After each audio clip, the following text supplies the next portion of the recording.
My friends keep asking why I am still with you. And honestly, I am starting to wonder too, she said before her birthday party. So I gave her the best gift, clarity.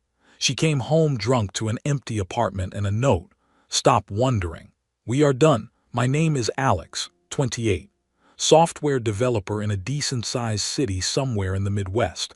Nothing flashy about me. Steady job, reliable, the kind of guy who shows up on time and plans for the future. I have always been that way, especially in relationships. Loyalty is my thing. I do not do half measures. That is how it was with Sarah. We met 3 years ago at a mutual friend's barbecue. She was this vibrant marketing coordinator, full of energy, always chasing the next big idea. I fell hard. She had this laugh that could light up a room, and I thought we balanced each other out. Her spontaneity, my stability. Looking back, I sacrificed a lot for us without even realizing it. Early on, she got a promotion that meant relocating to this city. I had a solid gig back home, but I turned down a better offer to follow her. We will build something here, she said. And I believed it. I covered more than my share of the rent on our cozy apartment because her job was high potential but low pay starting out. I funded her weekend getaways with friends even when money was tight for me. Hell, I spent weeks planning little surprises. Like that time, I turned our living room into a mini spa for her after a rough work week. She loved it then, or at least she acted like she did. But over time, things shifted. Subtle at first, but they added up. It started with the comparisons. Sarah's social circle was all about the grind, ambitious types in creative fields, always posting about their epic lives on social media. I would catch her scrolling through feeds liking pics of guys at rooftop parties or exotic trips. Look at this Alex, she would say casually.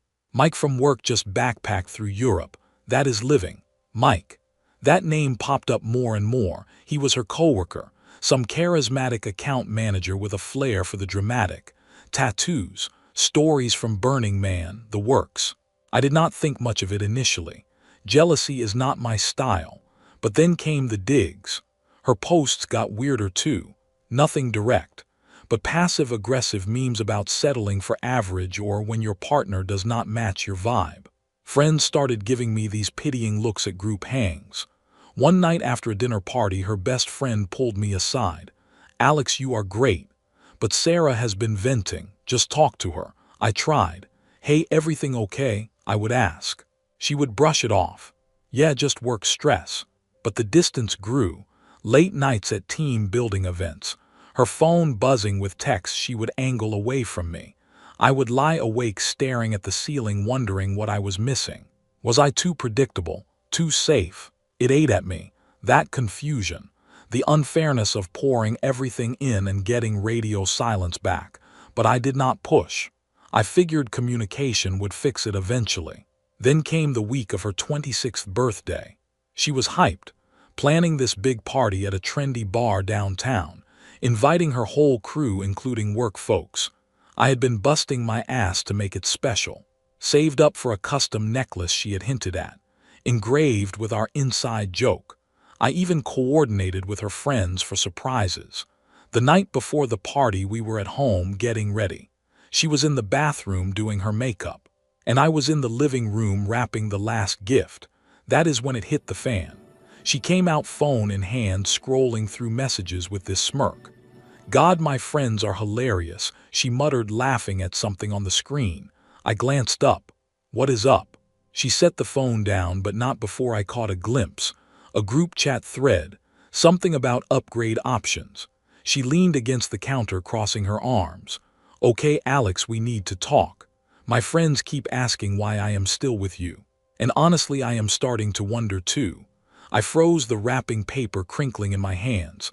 What? She sighed like I was the one being dramatic. Do not act surprised. You are sweet, reliable, all that, but come on, Mike gets it. He has got that spark, you know, adventure, passion. Last week at happy hour he was telling stories about skydiving in Costa Rica and everyone was hooked. You are just comfortable, like a safety blanket. My girls say I deserve more excitement. Someone who pushes me. This is what psychologists call devaluation, when a partner starts to minimize your positive traits to justify their wandering eye. It is not like I am cheating or anything, she continued. Well, not physically, but emotionally. Yeah, I have been talking to him a lot. You would not understand. You are so content with Netflix and takeout. Her words landed like punches, each one twisting the knife. I sat there, heart pounding, but I did not yell or beg. That wasn't me.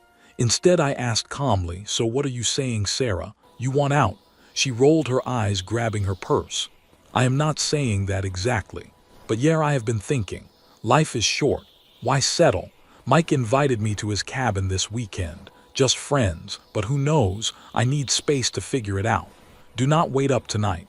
The party is going to run late. She paused at the door, turning back with this smug little smile. And hey, if things change, we can talk. But right now, I am wondering if this is it for us. The door clicked shut, and I was alone with the echo of her voice. It was outrageous. Dismissing 3 years like I was some placeholder right before her birthday, no less. The confusion hit hard. Had I been blind? All those sacrifices, the late nights supporting her dreams, and this was the thanks. I paced the apartment, replaying flashbacks. The time I drove 3 hours in the rain to pick her up from a failed work trip, or when I skipped my own promotion party to help her prep for hers. It felt so unfair, like I had been played, but anger, no, I channeled it into action. While she was out partying, probably with Mike, toasting to her new vibe, I packed. Essentials only, clothes, laptop, important documents. I left her stuff untouched. No pettiness. On the kitchen table next to the unwrapped necklace, I wrote a note. Stop wondering, we are done. Happy birthday. Here is clarity. I grabbed my keys, turned off the lights, and walked out.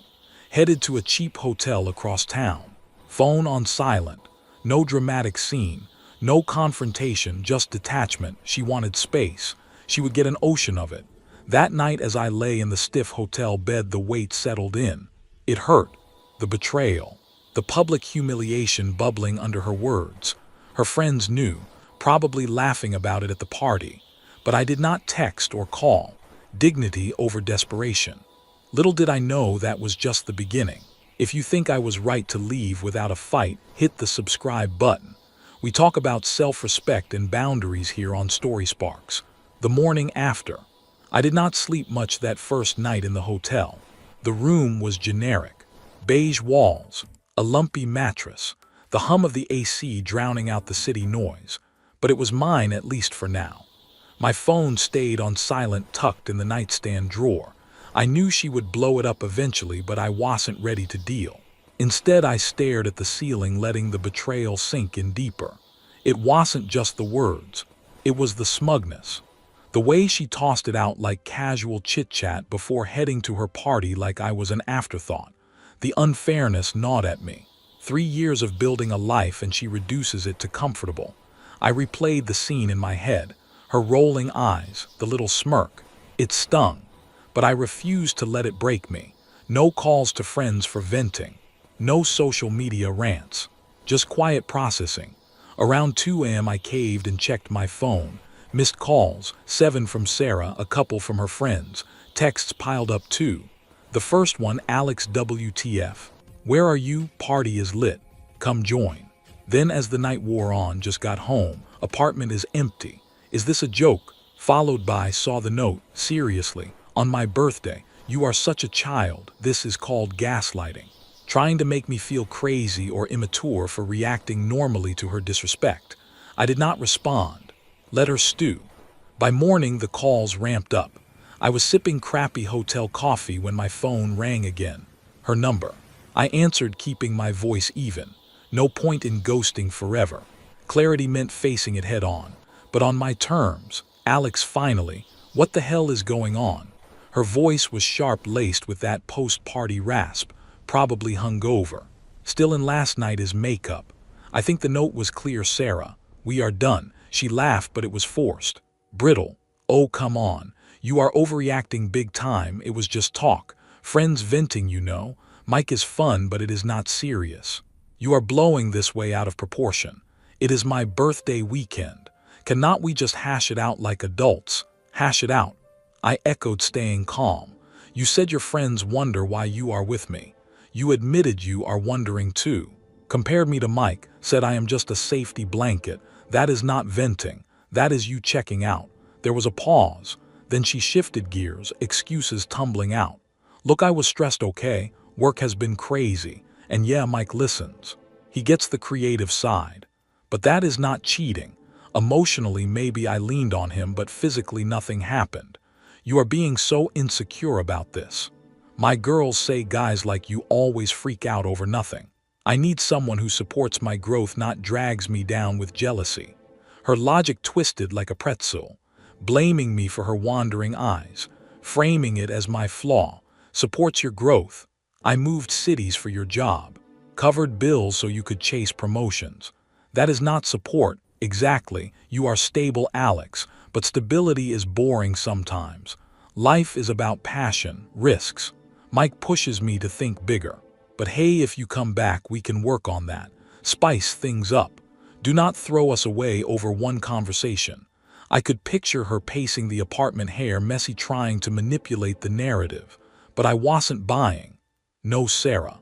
You wanted space to figure it out. You got it, permanently. Wait, what? You are serious. After everything, fine, be that way. But do not come crawling back when you realize what you are losing. You will regret this. Click. She hung up first. Smug even in defeat. I set the phone down, exhaling slowly. No outburst from me. No begging, just firm boundaries. It felt liberating in a raw way. The karma. Karma crept in subtly at first. Mutual acquaintances, ones not in her echo chamber, started reaching out. Heard about Sarah and Mike, one texted. Dude is a mess. Turns out Mike is adventurous, vibe masked instability. Job hopper. Always one step from fired. Stories exaggerated. That Costa Rica trip, a weekend getaway, not epic backpacking. Sarah moved in with him quick, posting couple pics. Found my match, but cracks showed fast. It escalated when work drama hit. Sarah's marketing firm had strict no fraternization vibes, but she and Mike ignored it. Whispers turned to outright blow-ups. A public argument at a team event. Him yelling about her nagging. Colleagues sided against them. Her boss pulled her aside. Focus or find elsewhere. She got demoted. Projects yanked. Friends bylaid too. The ones who had egged her on now distanced, calling her choices toxic. We told you Alex was gold, one confessed to me later. Then the big unravel. Mike's true colors fully exposed. Abusive streaks, controlling texts, isolating her from remaining pals. He cheated blatantly with an ex at a bar. Sarah found out via a tagged photo, confronted him, he laughed it off. You are fun but not forever, dumped her cold, kept the apartment. His name was on the lease. She crashed with a reluctant friend. Broke from splurging, shared savings on upgrades, designer bags, trips with him. I got wind through the grapevine. No stalking, just updates from shared circles. Her posts shifted, vague cries like lessons learned. Then radio silence. Family got involved. Her mom emailed me once. Sarah struggling, be a man, talk to her, toxic, pushy, implying it was my fault. I ignored it. Meanwhile, my life ascended quietly. Work promotion came through. Senior dev role, remote options, fat raise. I traveled solo, week into the mountains, clearing my head. Met people organically, including Emily, a graphic designer from a coffee shop meetup. No rush, but her vibe supportive. Genuine. Love your steadiness, she said on our first date. Contrast hit home, the climax. The wedding was the perfect storm. Our mutual friend Jake's big day, 6 months post-breakup. Neutral ground, but I knew Sarah might show. She and Jake's fiancé were old pals. I went anyway. Emily on my arm. She had heard the stories, supportive without drama. Your past does not define you, she said. I felt evolved, calm, free. Venue was a charming garden hall, string lights twinkling. I mingled. Suit sharp from the promotion bonus. Laughs with old crew, toast to Jake. Then I spotted her, Sarah, crashing uninvited, slipping in late. She looked unraveled. Dress ill-fitting, probably borrowed. Hair frizzy, eyes red like she had cried. alone hovering by the bar scanning the room. Our eyes met. She beelined over weaving through guests. "Alex," she whispered, urgently glancing at Emily. "Can we talk privately?" Emily squeezed my hand, stepped aside gracefully. "I will grab drinks." Power dynamic flipped, me composed, her desperate. Sarah pulled me to a quiet corner. "I cannot believe you are here with her. Look, I have hit rock bottom. Mike was abusive. Yelling cheating left me penniless. Lost my job over it.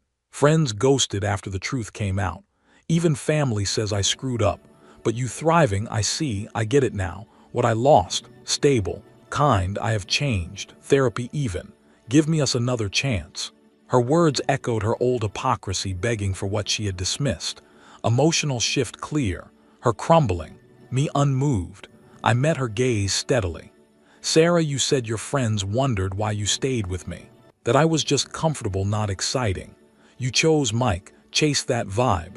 Now it has backfired and you want in again." She teared up. "I was stupid, influenced, blind, but seeing you now happy, upgraded, it hurts. I need you back, no. Firm, definitive. I have built a life without your doubts or drama. Emily values what you mocked, my stability, my dreams. You are irrelevant to my happiness now. I have moved on completely. You should too." She recoiled, anger flashing. "Irrelevant. After everything, you are heartless." I shrugged lightly, just clear, "Goodbye, Sarah." I walked back to Emily, who smiled warmly. "All good, better then." We danced, her head on my shoulder. Visual reversal stark as Sarah slunk out alone. That night sealed it. Betrayal is outrage, faded to justice is satisfaction. No lingering. She was a chapter closed. Thanks for watching.